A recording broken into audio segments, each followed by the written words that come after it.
This is probably the best build in NBA2K20. You get 30 finishing badges and 12 defensive badges. This is the best Shaquille O'Neal build in the game, and you can completely dominate the paint with this build. As I said, 30 finishing badges. You can get over 7 Hall of Fame badges, which is absolutely ridiculous. If you are brand new on my channel, make sure to smash that subscribe button because we are on the road to 400 subscribers and every single sub counts. Don't forget to drop a like on this video. If we can get 10 likes, that would be great. Without further ado, let's get right into this banger. Hey, what's up YouTube? It's Story of Sam, back at again with a brand new NBA2K20 build video.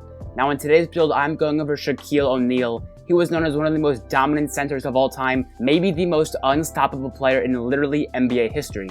And today I'm going to be making his exact build and why it is so good on NBA2K20. This is one of the best builds in the game, and trust me, you can win a lot more park games if you use this build. So let's get straight into it. The position is going to be a power forward. Shaq was a center, but for the sake of 2K purposes, power forward is the best position for any big man in the entire game, so make sure to pick power forward. Hand doesn't really matter. I like to pick right. You can pick left if you want. This is not a shooting build at all either, so your hand really doesn't matter that much, so pick right, in my opinion, is better. Jersey number, again, doesn't matter at all. Just pick any number you want. 31 sounds good. Let's move on. Moving on to the pie chart. We want to be a slasher because we want to be like Shaq, and we're going to dominate the paint. So we want to pick the first pie chart right here. As you see, it is all finishing. You get 95 close shot, 95 standing dunk, 94 post hook, and that post hook stat right there is going to be very key. Post hooks are extremely overpowered in NBA 2K20, and it is one of the best parts of this build other than all the dunks and stuff like that. As I said, take the first pie chart with the majority slashing or blue. So now that we're on our physical profile, this is extremely important, so don't skip this. So what you're going to want to do is look at these profiles. You want to get the one that has the most strength and vertical. So in my opinion, I think the second physical profile is the best on this entire list. It gives you a 95 strength and a 97 vertical. None of these profiles give you that. You're going to be Shaq, you're going to be jumping over everyone, dunking, and you're going to be big bodying kids down low in the paint, so the strength and vertical is the best physical profile for you. So make sure to pick the second one. Moving on to setting or upgrades. What you're going to want to do is make sure to put all of your slashing up. So what you're going to do right now is just make sure all of your slashing attributes are up, and look at the badges on the side. Look at the badges. 30 finishing badges is unbelievable, and if you are a legend, you can get 10 Hall of Fame badges. If you are a normal non-legend with 30 finishing badges, you can get around 7 Hall of Fame badges, and then you would still have 2 more upgrades left. So trust me, this guy's badges are insane, especially with the finishing badges this year, which are extremely overpowered. Now that we upgraded finishing, let's go on to defensive and rebounding. This is also very important, to make sure to upgrade the exact stats that I'm doing. I'm basically just gonna max my entire defensive rebounding because it is really important, because you're going to be going up against other centers and you want to be able to hold your ground down low. So I like to upgrade every single thing for defense, but what you can remove, you can drop down perimeter defense to a 49. That's what I found to work best. So you're going to drop your perimeter defense down to a 49 because you don't really need that. If you're going to be a big center, you don't need to be guarding guys on the perimeter. 49 will do just fine. So now moving on to playmaking. Playmaking is not going to be your greatest stat, but it definitely still does help. So if your pass accuracy, I recommend putting on to 65. All these numbers are tested, by the way, so these are the best stats to put on. For ball handle, you should put on 43. You're going to have unpluckable anyway. You can put unpluckable on goal on this guy, so you don't need the best ball handle. As I said, unpluckable does the job just fine, and you're not going to be getting ripped a lot. And finally, for post moves, go to 70. You guys might not know what post moves does, but it basically affects the animations you get in the post spins, drop steps, stuff like that. But what we're actually going to do now is you're going to get more attribute upgrades. So you're going to take 3 off of close shot, because of course, if you take more off, you will lose 1 badge. So make sure to take 3 off of close shot. Your close shot should be a 92 rating, and you will still have the glorious 30 finishing badges. And you're going to want to apply those 3 upgrades to your post moves, and you get 2 more playmaking badges. So you do end up with 4 playmaking badges, and you can get gold unpluckable and another bronze badge, which is great. So the final badges on this guy are 30 finishing, which is unbelievable. 1 shooting. I mean, you're not a shooting build, so it's not even that bad. 4 playmaking is enough to do the job, and 12 defense is plenty, as I said, to be able to clamp people down low, and you will not be getting bodied down low, as I said before. Moving on to the body shape. Body shape really doesn't matter, but I would recommend 2 of them. Burly, which you're like a little bit fatter and a little bit less strong, and built, you are completely ripped. In my opinion, I'm probably just gonna go burly just because you are bigger and you look even more intimidating there on the court. Moving on to the height. This is extremely important.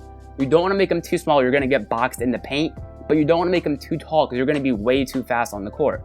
So you want to have the perfect balance of both. In my opinion, there are 3 good options, basically. You can go 6'9", which is the default height, which you don't lose any attributes, but you don't gain any attributes. You can go 6'10", which is my personal recommendation. You get a lot better defense, like interior defense, stuff like that. And just being bigger in 2K is usually better because you can get better animations. And 6'11", which is probably the option I recommend the least, just because you lose 6 driving layup and 6 driving dunk. And I'm definitely not okay with doing that. So in my personal opinion, I recommend you guys make your interior force 6'10". Moving on to the weight. A lot of people make the mistake of making the weight full. Do not make this mistake. Your guy will be way too slow, not being able to get around people. What you want to do is you're going to want to make it in the middle. Not directly in the middle, but what you're going to want to do is, I tested this, make sure it is at 249 pounds. So the only thing in the whole stat category that's going to be affected is your interior defense, and is going up by 2.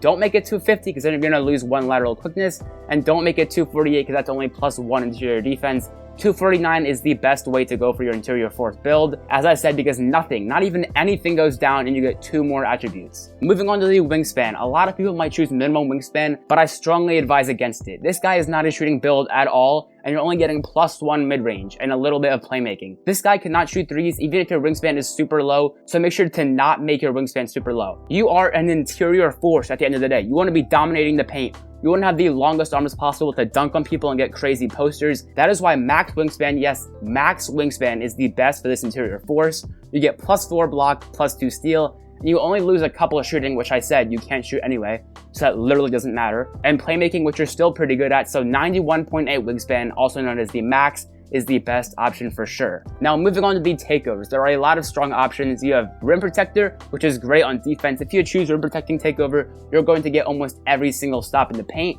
Post scoring takeover, which isn't the best takeover, I wouldn't really recommend this one. Slashing takeover, which is really strong. You can get even more posters and stuff like that. And glass cleaning takeover, which I recommend to get a lot of rebounds. But as I said, you are a slasher, and that is why you're going to want to take slashing takeover. This is probably the best takeover in the entire game. I've played with some interior forces that have this takeover, and whenever they get the ball, they just ice out and dunk every single time. You can posterize any player in the game with this takeover, even if they are like a 7-foot center. Doesn't matter. This takeover is definitely the best one by far, and if you don't choose this takeover, you are putting yourself at a major disadvantage. So as I said, slashing takeover is the best one to pick. You can do the craziest alley-oop catches and the craziest dunks. Slashing takeover is the way to go. Complete the build, click yes, and as you can see, you have made an interior force build, and it is completely dominant. You are similar to Stoudemire, Blake Griffin, and Julius Randle. Anyways guys, I hope you enjoyed today's video on the best Shaquille O'Neal build in the game, and just one of the best builds in the game in general. If you did enjoy, make sure to smash that subscribe button because we are on the road to 400 subscribers and all help is greatly appreciated. Don't forget to drop a like on the video. The goal for the video is to hit 10 likes. I know we can do it. If you want to watch more of my NBA2K20 content, I'm leaving an end screen right when this video finishes to 2 of my previous recommended videos, so make sure to check those out. They came out great. I hope you have a great rest of your day. It's been Story of Sam, and I'm out.